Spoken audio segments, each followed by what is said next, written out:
तो हेलो बच्चों, आज जो है आप लोग को बिहार बोर्ड के क्लास 9 सब्जेक्ट केमिस्ट्री की जो चैप्टर जो है नंबर आपका 3 पढ़ाने जा रहा हूँ।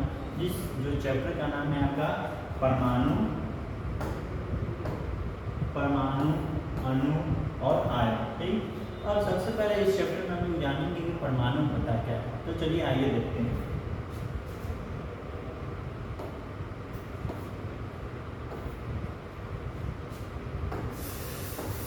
अब देखिए परमाणु क्या होता है।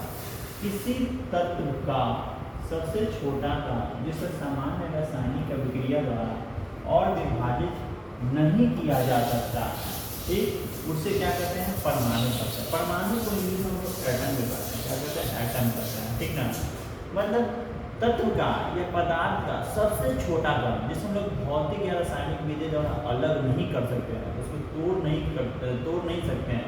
ठीक, उसे हम क्या कहते हैं? उस कण को क्या कहते हैं? हम लोग परमाणु कहते हैं। मतलब पदार्थ के सबसे सूक्ष्म कण को या तत्व के सबसे सूक्ष्म कण को क्या कहते हैं? परमाणु कहते हैं। ठीक ना, जिसको हम लोग दो भागों में विभाजित नहीं कर सकते हैं। ठीक ना, जिसे हम लोग नगण्य आंखों से भी नहीं देख सकते हैं परमाणु को, तत्व के कण को। ठीक, विशेषताएं परमाणु अविभाज्य मतलब सूक्ष्म कण होते हैं। एक अविभाज्य मतलब उसको विभाजित नहीं कर सकते हैं, छोटा कण होता है। प्रत्येक तत्व के परमाणु का द्रव्यमान और गुण अलग अलग होता है। प्रत्येक तत्व के परमाणु का द्रव्यमान और गुण क्या होता है? अलग अलग होता है। मतलब कोई भी तत्व है और कोई दूसरा तत्व है तो दोनों तत्व के गुण क्या रहेगा और दोनों तत्व के परमाणु का गुण क्या है? अलग है। जैसे हम लोग एग्जाम्पल के लिए आप लोग को समझाते हैं। जैसे कोई हाइड्रोजन, ठीक, कोई सोडियम, ठीक, या आपका कोई क्लोरीन, ठीक ना,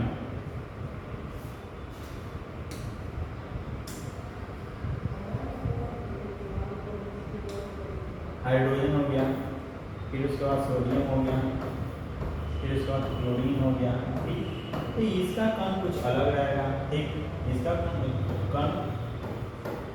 कुछ अलग रहेगा। ठीक, इसका कुछ कण अलग रहेगा।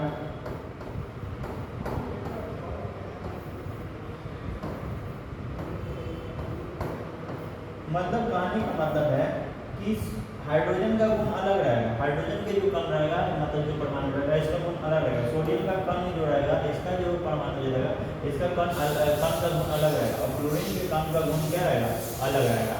परमाणु आपस में मिलकर अणु और यौगिक बनाते हैं और परमाणु और अणु ही मिलकर क्या बनाते हैं? यौगिक बनाते हैं। जैसे उदाहरण के लिए देखते हैं, जैसे आपका Na हो गया और Cl हो गया।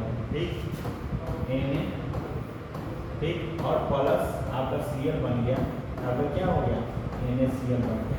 ठीक ना, अब देखें यहाँ आपका सोडियम Na हो, क्लोरीन हो गया, मतलब सोडियम और क्लोरीन मिल के क्या बना दिया?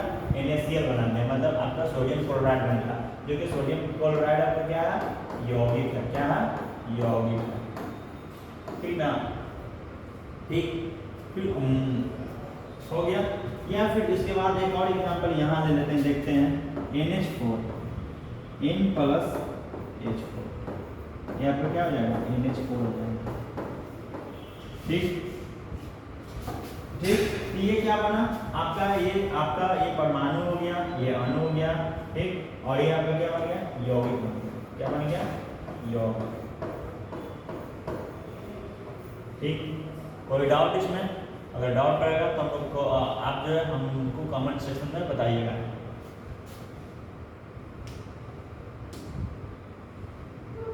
चलिए हम आगे आप लोग को दिखाते हैं अणु के बारे में।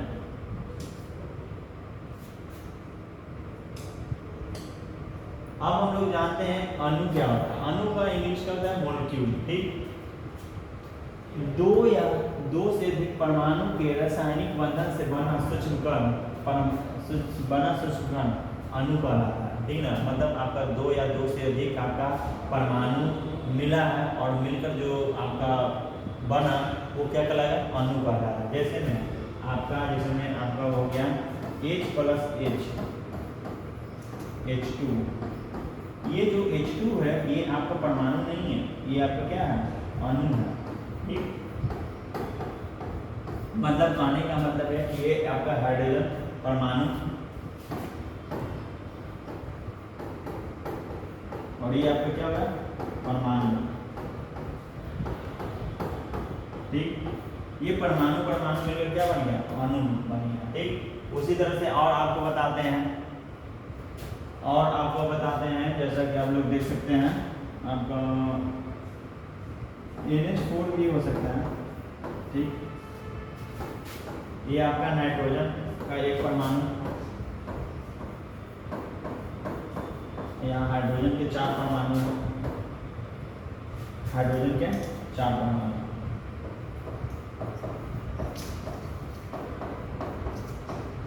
ठीक, तो ये आपका क्या बन गया अणु, इसको अणु भी बोल सकते हैं। ठीक ना।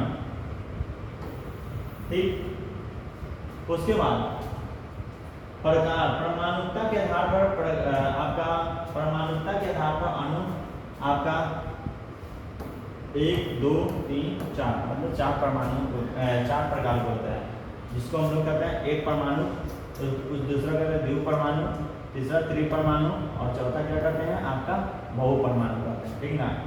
अब देखते हैं हम लोग एक परमाणु किसको कहेंगे, द्वितीय परमाणु किसे कहेंगे, त्रिपरमाणु किसे कहेंगे और बहुपरमाणु किसे कहेंगे, वो हम लोग देखते हैं, समझाते हैं आपको।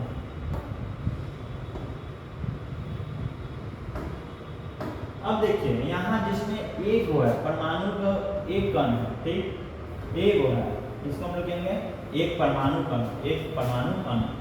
दूसरा द्विपरमाणु, इसमें क्या है दो है, हाइड्रोजन के 2 कण है, ऑक्सीजन के 2 कण है, नाइट्रोजन के 2 कण है, इसलिए क्या हो गया द्विपरमाणु अणु हो गया।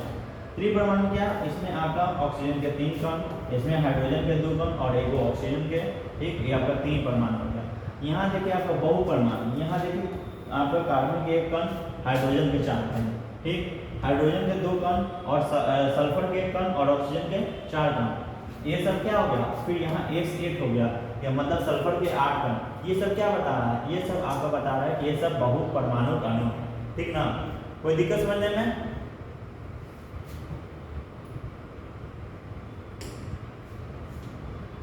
अब चलते हैं लोग नेक्स्ट टॉपिक पे। अब हम लोग देखते हैं आयन। आयन क्या होता है, आवेश युक्त परमाणु या अणु को आयन कहते हैं, मतलब जो चार्जेबल। ठीक ना। ठीक, चाहे आपका परमाणु हो चाहे अणु हो, जो आवेशित कण हो, ठीक, उसी को क्या कहेंगे अणु कहेंगे। ठीक, इसका प्रकार होता है धन आयन और ऋण आयन। धन आयन में आपका हो गया Na+ और इसमें क्या होगा Ca2+। ठीक ना।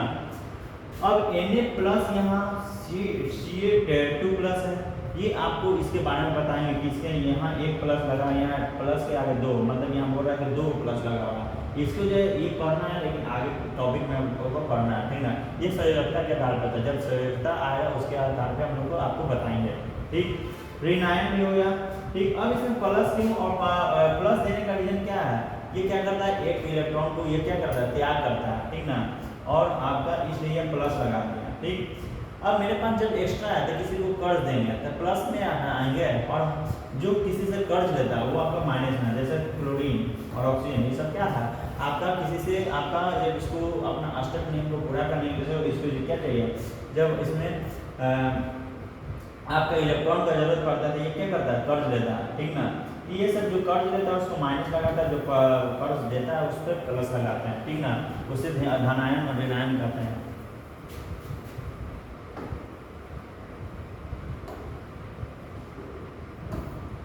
अब आता है रासायनिक संयोग के नियम। रासायनिक संयोग के क्या नियम होता है, पहला द्रव्यमान संरक्षण का नियम लाफाजे ने 1774 में दिए थे। ठीक है, द्रव्यमान संरक्षण का नियम आपका 1774 में दिए थे। ठीक, कौन दिए थे, लाफाजे ने थे। इसमें ये क्या बात बोले थे कि किसी भी रासायनिक अभिक्रिया में कुल द्रव्यमान स्थिर रहता है, मतलब कोई भी रासायनिक अभिक्रिया है उसमें जो भी द्रव्यमान रहेगा वो क्या रहेगा स्थिर रहेगा। क्या रहेगा, स्थिर रहेगा। अभिक्रिया से पहले और अभिक्रिया के बाद का द्रव्यमान बराबर होता है, मतलब अभिक्रिया के मतलब आपका जब दो तत्व आपस में अभिक्रिया कर रहा है तो दोनों तत्व का जो द्रव्यमान है वो आपका अभिक्रिया के बाद ही उतना ही रहेगा। जैसे कहने का मतलब है, यहाँ समझ लीजिए कि आपका, जैसे मैं आपको बताते हैं कार्बन और ऑक्सीजन। ठीक ना, मतलब यहाँ कार्बन के 1 कण और ऑक्सीजन के 2 कण, ठीक ना। ये दोनों आपस में मिलकर क्या बना दिया आपका कार्बन डाइऑक्साइड बना दिया। क्या बना दिया? Carbon dioxide. अब यहाँ भी क्या है, यहाँ इसमें चेंजिंग आया है, इनका कण बढ़ गया है, नहीं बढ़ गया है। तो यहाँ भी आपका कार्बन 1 था, यहाँ पे कार्बन 1 था, यहाँ ऑक्सीजन 2 था, यहाँ ऑक्सीजन 2 था, ठीक। तो ये क्या है आपका द्रव्यमान क्या है बराबर होता है। इसका वेट भी ले लीजिए, ऐसे तो आपका परमाणु के आधार पर बताया है, काउंट के आधार पर बताया है, लेकिन आप इसको वेट भी देख सकते हैं। अगर बोला जाए कि यहाँ अगर कार्बन जो है मेरा 2 ग्राम है, ठीक, और ये ऑक्सीजन मेरा 4 ग्राम है, तो इधर आएगा ना तो दोनों मिलाकर 6 ही ग्राम होगा। टोटल कार्बन डाइऑक्साइड जो है आपका 6 ग्राम होगा, ना कि इधर आते ही 8 ग्राम मिलेगा, ऐसा कभी नहीं होगा, ठीक। कोई डाउट? फिर इसमें आप बोला गया कि निश्चित अनुपात का नियम, अब इसमें हो गया, ठीक। अब देखिएगा निश्चित अनुपात के नियम प्राउस ने 1789 में आपका दिए थे। कौन दिए थे? प्राउस। कब दिए थे? 1789 में दिया था, ठीक ना, निश्चित अनुपात का नियम, ठीक। मतलब इसमें क्या बोला गया है कि किसी यौगिक में तत्वों का द्रव्यमान अनुपात हमेशा समान रहता है। मतलब किसी यौगिक में तत्वों का द्रव्यमान जो रहता है और अनुपात हमेशा क्या रहता है? समान रहता है, मतलब फिक्स्ड रहता है, ठीक ना, इक्वल रहता है।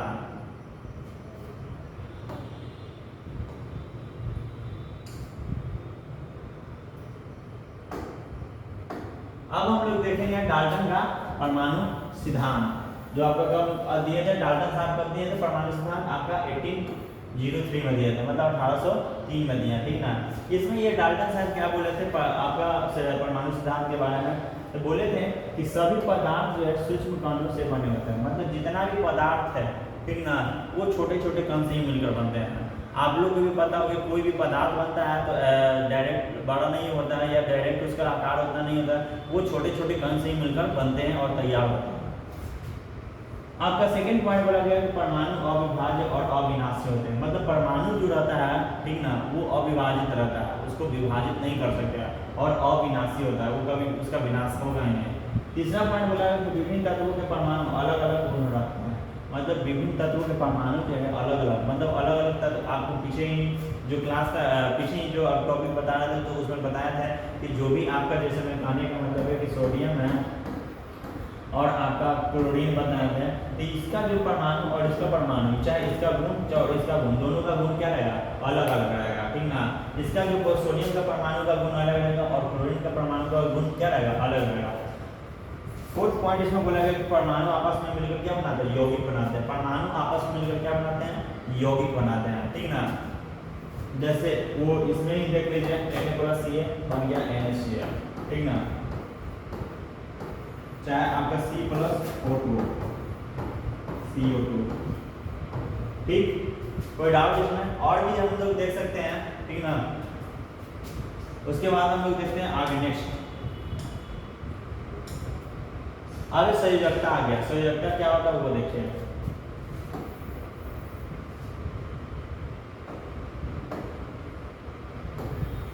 ठीक, जिसको हम लोग इंग्लिश में क्या कहते हैं? बैलेंसिंग कहते हैं, ठीक ना। किसी तत्व की संयोजन क्षमता से उसकी संयोजकता कहते हैं। किसी तत्व की संयोजन क्षमता को उसकी क्या कहते हैं? संयोजकता कहते हैं। यह बाहरी कक्षा में उपस्थित इलेक्ट्रॉनों की संख्या पर निर्भर करता है। ये क्या करता है? बाहरी कक्षा में जितना भी उपस्थित इलेक्ट्रॉन रहता है और उपस्थित इलेक्ट्रॉन की संख्या क्या कहते हैं? इलेक्ट्रॉनों की संख्या पर निर्भर करती है, ठीक। वही उसका संयोजकता होता है। जैसे हाइड्रोजन की संयोजकता 1, ऑक्सीजन की संयोजकता 2 और नाइट्रोजन की संयोजकता 3। अब इसको बताते हैं हाइड्रोजन का परमाणु संख्या 1 होता है, ठीक। अगर इसको इलेक्ट्रॉनिक विन्यास बनाया जाए तो सिर्फ इसका 1 ही होगा, इसलिए इसका संयोजकता 1, ठीक हो जाएगा, ठीक हो गया।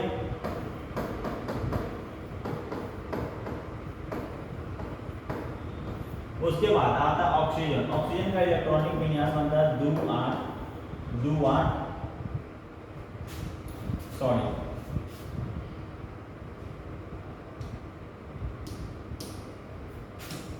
इसका ऑक्सीजन की क्या होता है? परमाणु संख्या होता है इसका 8 होता है, 8 होता है ना।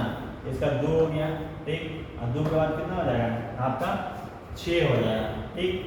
उसके बाद इन नाइट्रोजन की संयोजकता आपका 3, नाइट्रोजन की परमाणु संख्या होगा 7, इसका संयोजकता क्या होगा 2 और 5 होगा। अब इसमें 2 इलेक्ट्रॉन चाहिए अष्टक नियम को पूरा करने के लिए, मतलब बाहरी कक्षा में 8 कितना 8 पूरा होने के लिए इसको कितना चाहिए 2 चाहिए, और इसको आपको लास्ट में जो बादम का चाहिए इसमें 8 पूरा होने के लिए कितना चाहिए तो 3 चाहिए, ठीक ना। मतलब ये 3 माइनस और यहाँ -2, ठीक। इसका जो जितना जो संख्या का जरूरत है, ठीक ना, ये इसका क्या हो गया संयोजकता हो गया, क्या हो गया संयोजकता हो गया। ऐसे तो बोला जाता है कि अगर जैसे सोडियम का देखा जाए तो ये आपका 2 8 2 8 1 बढ़ता है, मतलब ये आपका इसका सेकंड फॉर्म क्या असंख्यक को पूरा कर लिया, ये आपका एक इलेक्ट्रॉन का त्याग कर सकता है, ठीक ना। इसलिए इसमें Na प्लस लगाते हैं, मतलब ये इलेक्ट्रॉन किसी को दे सकता है, लेकिन इसको अष्टक नियम को पूरा करने के लिए क्या चाहिए 2 इलेक्ट्रॉन का जरूरत है, इसको अष्टक नियम को पूरा करने के लिए क्या